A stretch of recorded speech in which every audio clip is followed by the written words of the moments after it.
Hello students. तो आज हम करने वाले हैं एक एक्टिविटी जिसका शीर्षक है रिफ्रैक्शन थ्रू ग्लास स्लैब। इसके लिए हमें क्या क्या चाहिए? ये चाहिए एक हमें डी, जिसको हम प्रोट्रैक्टर भी बोलते हैं और चांदा भी बोलते हैं, पेंसिल, एक ग्लास स्लैब, एक पेपर, ठीक है, कुछ पिंस ताकि हम इसको अभी लाइन खींचेंगे इसकी हेल्प से, और स्केल और एक कार्डबोर्ड ताकि पिन इसमें इजीली लग सके। ठीक है, तो ये एक्टिविटी हम कर क्यों रहे हैं? तो देखिए, हमें पता है कि लाइट रेज हमेशा एक सीधी लाइन में ट्रेवल करती है, ओके। लेकिन जब उसका मीडियम चेंज होता है तो उसका पाथ भी चेंज हो जाता है और इसी को हम रिफ्रैक्शन कहते हैं। लेकिन जब मीडियम दो बार चेंज होता है, अगर मीडियम दो बार चेंज हो जाए तब क्या होगा लाइट रेज के साथ? ठीक है, यही हम इसमें देखने वाले हैं। तो सबसे पहले हम पेंसिल से स्लैब बना लेंगे एक। ये मैंने एक स्लैब की आउटलाइन बना ली है इस तरीके से।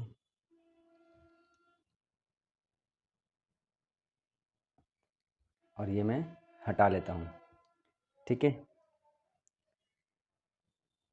अब मैंने एक यहाँ पर एक पॉइंट लगा लिया है, ठीक है। अब इसी पॉइंट से हम एक 90 डिग्री का लाइन खींचेंगे जिसे हम क्या कहते हैं? नॉर्मल कहते हैं। ये हमने डी की हेल्प से पहले एंगल मेजर कर लिया, उसके बाद हमने स्केल से नॉर्मल बना दिया है, ठीक है। ये देखिए, अब हम डी की हेल्प से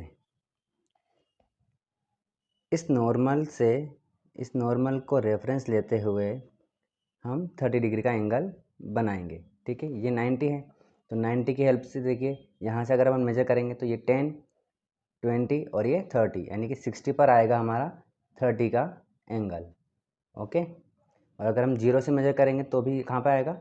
60 पर आएगा, ओके।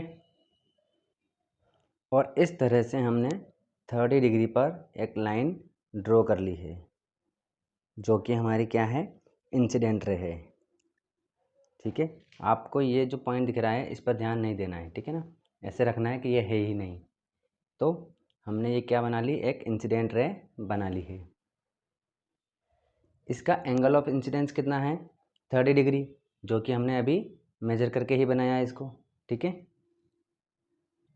अब हम लेंगे दो पिन और ये जो इंसिडेंट रे हैं इस पे हम इसको फिक्स कर देंगे। ये फर्स्ट और ये सेकंड, जस्ट इसके पीछे इस तरीके से, ठीक है। और अब हम रखेंगे ग्लास स्लैब, और ग्लास स्लैब रखने के बाद हम इन पिंस को इस तरीके से देखेंगे और ग्लास के इस जगह से देखेंगे, इस तरीके से यहाँ से देखेंगे, ठीक है। यहाँ से देखेंगे और इस तरीके से देखेंगे कि ये पिन एक के पीछे एक ही दिखाई दे, या आप कह सकते हैं कि एक ही पिन दिखाई दे सिर्फ, ठीक है। हाँ जी, तो आप यहाँ आपको पिन दिखाई दे रही है, दोनों अलग अलग दिखाई दे रही है, ठीक है। तो आप इनको को थोड़ा सेट करते हैं और एंगल अब देखिए, इस जगह पर ये बिल्कुल एक के पीछे एक दिखाई दे रही है, ठीक है। ये देखिए, और हमें इनको एक आंख बंद करके देखना है, ठीक है ना। तो ये देखिए, ये जो मैंने पिन लगाई है अभी लगाई है, और बिल्कुल ऐसे लगाई है कि ये तीनों एक ही दिखे, ठीक है। एक आंख बंद करके देखिए आप, बिल्कुल एक सीध में ही तीनों मैंने लगा दी है, ठीक है। दिखाई दे रही है आपको? एक ही सीध में दिखाई दे रही है तीनों इस जगह पर।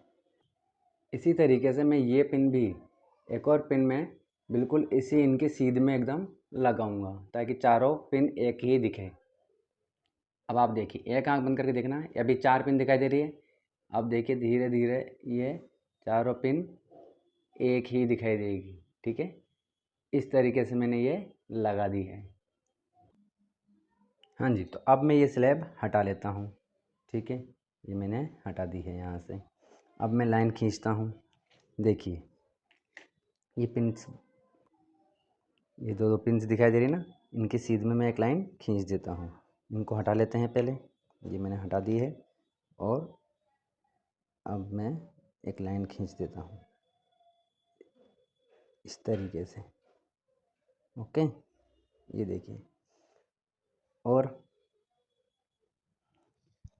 ठीक है, तो यहाँ लाइन मैंने ज़्यादा खींच दी थी, उसको मैंने इरेज कर दिया। अब इस पॉइंट से इस पॉइंट को मैं मिला देता हूँ, यहाँ से यहाँ तक। ये इस तरीके से मैंने मिला दिया। और इस पॉइंट पर मैं बना देता हूँ नॉर्मल। ये इस तरीके से, ये मैंने यहाँ पर पॉइंट लगा दिया 90 डिग्री पर। और अब मैं नॉर्मल खींच देता हूँ इस पॉइंट से।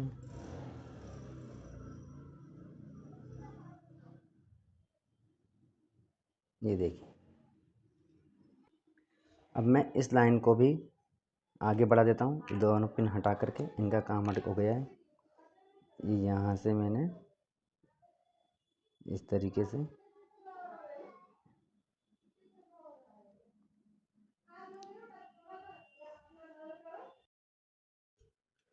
और ये लीजिए, हमारी एक्टिविटी कंप्लीट हो गई है। ठीक है, तो ये वाली जो लाइन है ये है हमारी इंसिडेंट रे। ठीक है, और ये जो एंगल बन रहा है ये है एंगल ऑफ इंसिडेंस।